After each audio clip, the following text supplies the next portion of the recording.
Shalom PPDJ, shalom, na pesi bino mbote na kombo na Yesu. Bibezo bisabiso boye, ce totangi na psaume 23, bibezo bisabiso boye. L'Éternel est mon berger, je ne manquerai de rien.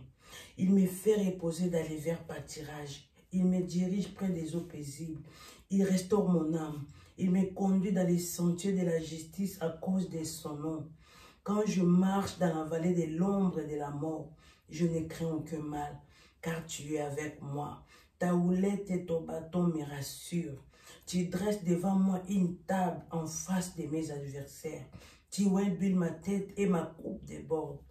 Oui, le bonheur et la grâce m'accompagneront tous les jours de ma vie. Et j'habiterai dans la maison de l'Éternel jusqu'à la fin de mes jours. Amen.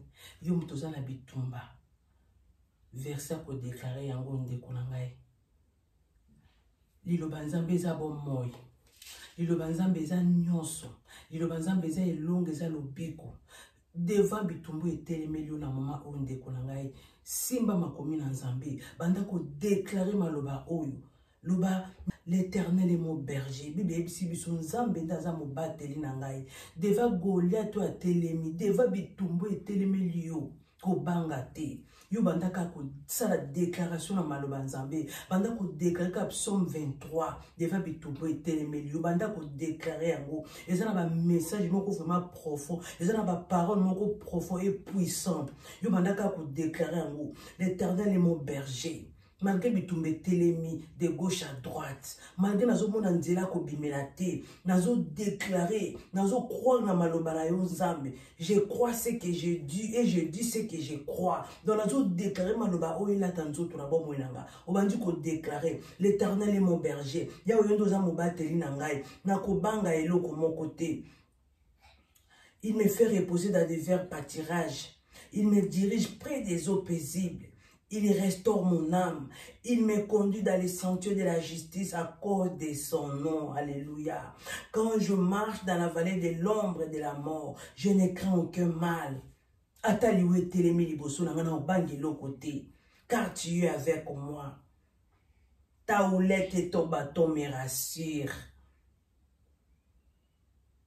Tu dresses devant moi une table en face de mes adversaires. Nzamba lobi kout ko bangate.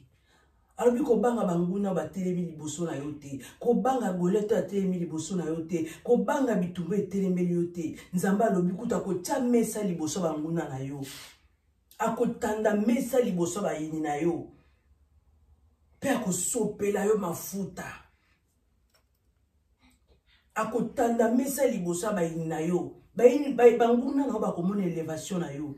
Banguna na ba komona ndenge nzamba ko longisa yo. Banguna na ba komona ndenge nzamba ko kangola yo. Ko banga bitumba te. Zana na confiance en nzambo yo ndimela. Peu importe bitumba ko za ndenge nini. Ko banga te. Ko banga te nzambe abina biso ko banga te. Yo zalaka na kondima. Ke bitumba oyo na kolonga na kombo na Yesu. Goliath a telemi liboso na nga na kolonga ye na kombo na Yesu.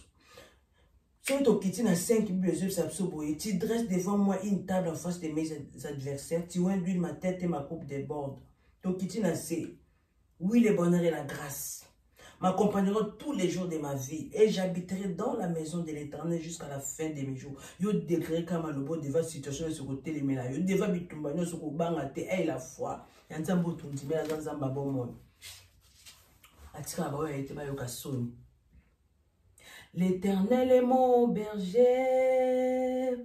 je ne manquerai de rien. Il me fait reposer dans le vert pâturage. Yahweh azali mobateli nanga nakobanga te. Tango nyonso azali pembeni nanga nakobanga te.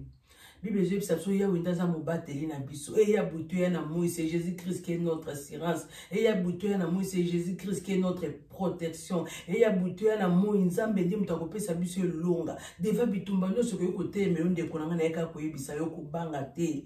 Et ya boutuya na moi yo ganga ka de bâtiment ganga ki. Et ya boutuya na moi yo zalaka na kontima nzambo yo ndimila ganga. Ganga na dia lo sambo. Jésus-Christ de Nazareth, aie pitié de moi. Fils de David, aie pitié de moi. Bartima Gangaki.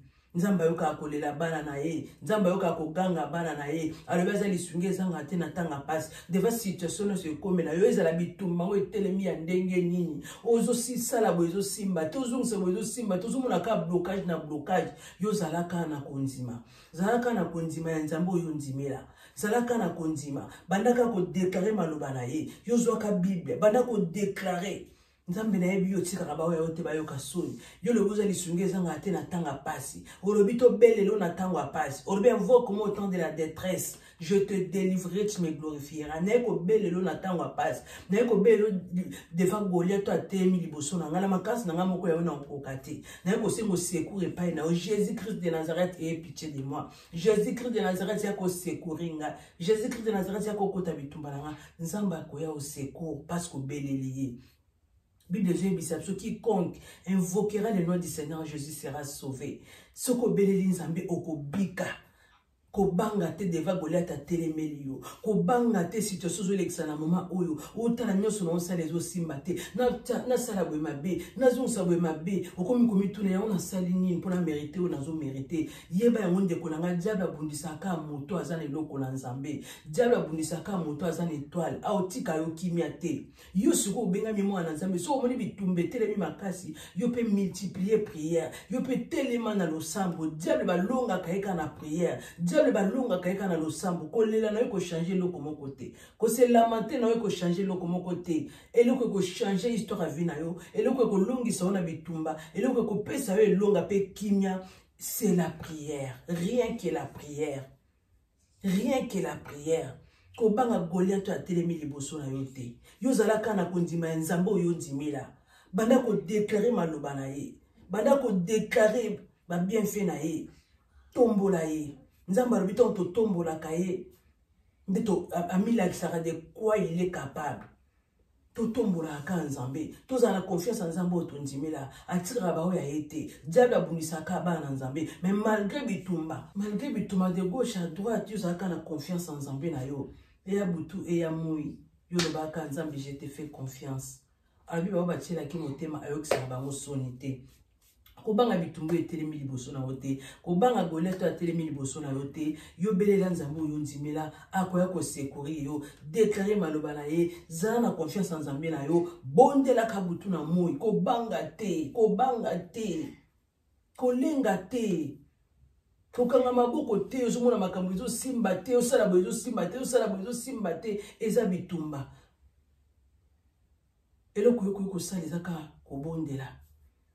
Parce que tolongaka kana nzela na losambo nde tolongaka monguna nde tolongaka bitumba nde tolongaka nyonso etelemelaka biso liboso komba obstacle tolonga ngo kana nzela losambo kobanga te nzambe na biso aza na bon moyo nzambe asalelaka yo na ba situation olekaka nango kala nzambe alokota yo yo moko yebi bisika nini nazwa yo oyo asali ozala oyo oza lelo nzambe wana bongwani te oyo asalelaka na ntango akala azo sala kino lelo parce que ça les mêmes hier aujourd'hui et éternellement alimbana na eloko moko te yo teleka motema